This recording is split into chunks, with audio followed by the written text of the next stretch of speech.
Halo Miss dan teman-teman semuanya. Di sini kelompok kami akan membahas mengenai larutan sejati, suspensi, dan koloid. Sebelum itu, izinkan kelompok kami memperkenalkan diri terlebih dahulu. Saya Ninyo Mandian Pranyawati, nomor absen 12. Saya Kadek Rika Gita Mahayani, absen 32. Saya atas nama Ketut Senja Melisa, nomor absen 33. Saya Kadek Rika Gita Mahayani akan membahas materi pertama, yaitu mengenai perbedaan larutan sejati, suspensi, dan koloid. Perbedaan larutan sejati, suspensi, dan koloid. Yang pertama saya akan membahas mengenai perbedaan larutan sejati. Larutan sejati bersifat homogen, tidak dapat dibedakan walaupun dengan menggunakan mikroskop ultra. Semua partikelnya berdimensi lebih dari 1 nanometer. Memiliki sistem satu fase, stabil, tidak dapat disaring, dan jernih. Contohnya yaitu ada larutan gula dan larutan garam. Yang kedua yaitu perbedaan suspensi. Bersifat heterogen yang jelas dapat terlihat, partikelnya berdimensi lebih dari 100 nanometer, memiliki sistem dua fase, tidak stabil, dapat disaring, dan keruh. Contohnya yaitu ada tepung terigu dengan air dan air kopi. Dan yang terakhir yaitu perbedaan koloid. Secara mikroskop bersifat homogen, namun jika diamati menggunakan mikroskop ultra bersifat heterogen.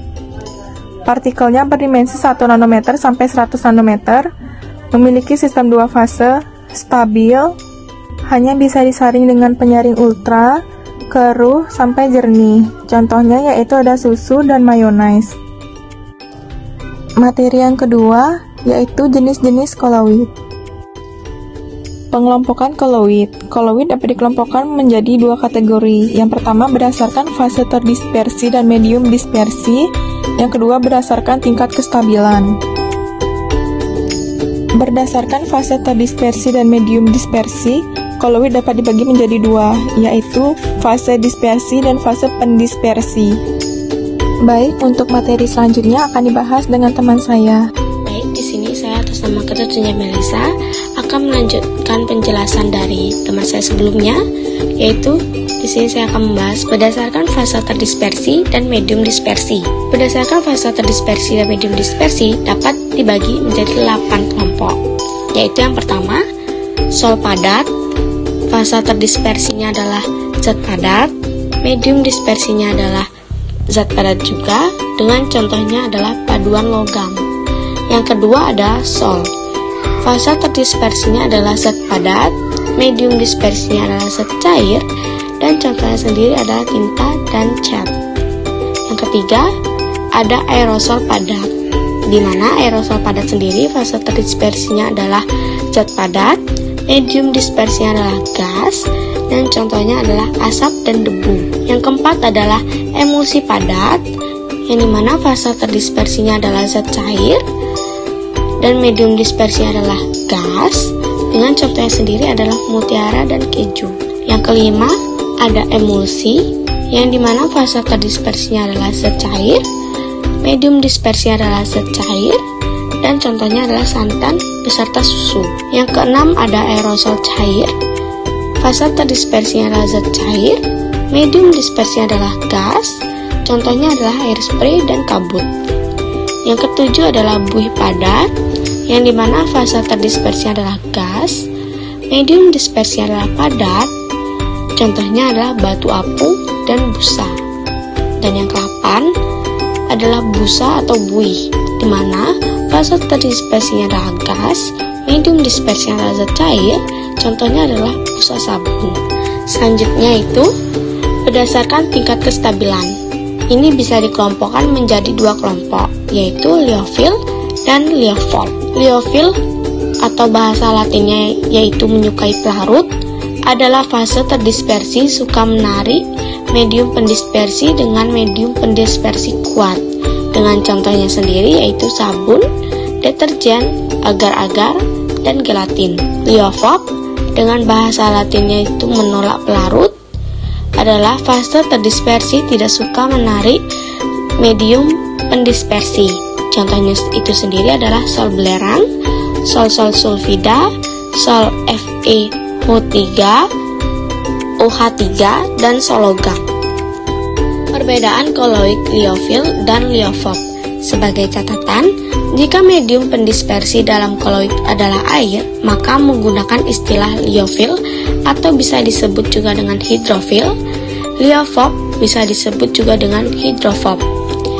Liofil di sini itu ada 6, yaitu yang pertama adalah stabil, yang kedua sukar diendap atau waktu yang diperlukan untuk mengendap dapat bergantung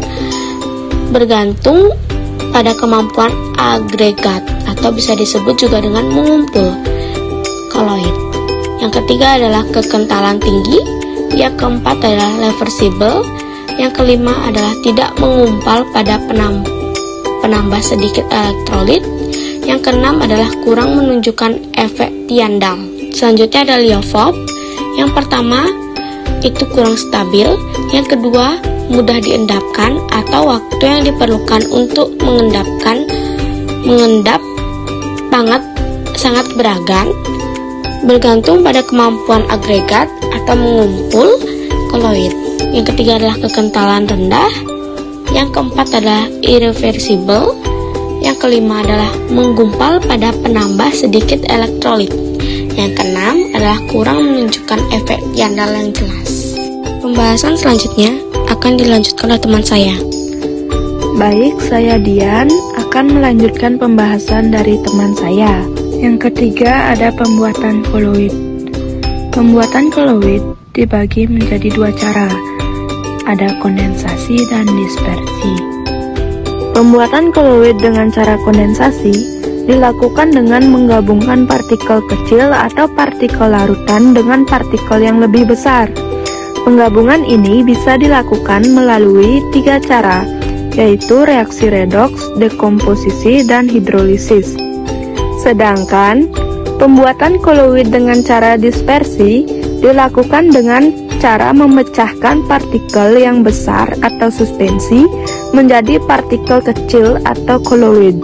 Untuk melakukan pemecahan ini bisa dilakukan dengan 3 cara, yaitu peptisasi, Bussur-Bredig, dan mekanik.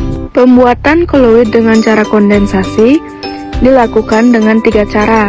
Yang pertama, reaksi redoks, merupakan reaksi yang ditandai dengan adanya perubahan bilangan oksidasi. Contohnya pada pembuatan sol belerang dengan mengalirkan gas H2S ke dalam larutan SO2. Yang kedua, dengan cara hidrolisis, merupakan reaksi suatu senyawa dengan molekul air untuk menghasilkan sol logam.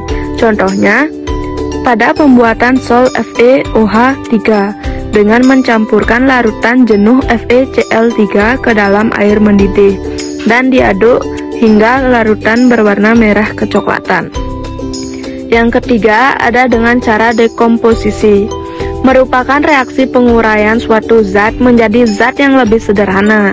Contohnya pada pembuatan sol AS2S3 dengan mengalirkan gas asam sulfida ke dalam larutan arsenit.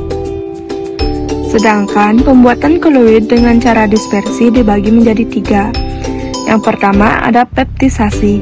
Pada cara ini, partikel-partikel besar dipecah dengan bantuan zat pemeptisasi atau pemecah. Contoh, endapan AlOH3 dipeptisasi oleh AlCl3, endapan NiS oleh H2S, dan agar-agar dipeptisasi oleh air. Yang kedua ada dengan cara Bussur-Bredig. Cara ini digunakan untuk membuat sol-sol logam seperti perak, emas, dan platinum. Caranya, arus listrik bertegangan tinggi dialirkan melalui 2 buah elektrode logam atau bahan terdispersi.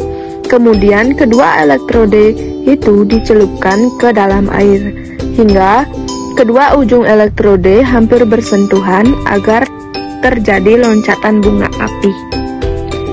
Yang ketiga ada dengan cara mekanik. Pada cara ini, butiran-butiran kasar digerus atau digiling dengan penggiling koloid hingga tingkat kehalusan tertentu. Lalu, diaduk dalam medium pendispersi. Contoh, sol belerang dapat dibuat dengan menggerus serbuk belerang bersama-sama dengan gula pasir.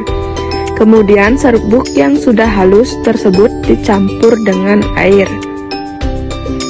Sekian pembahasan materi dari kami. Mohon maaf jika ada kesalahan kata. Kami ucapkan terima kasih.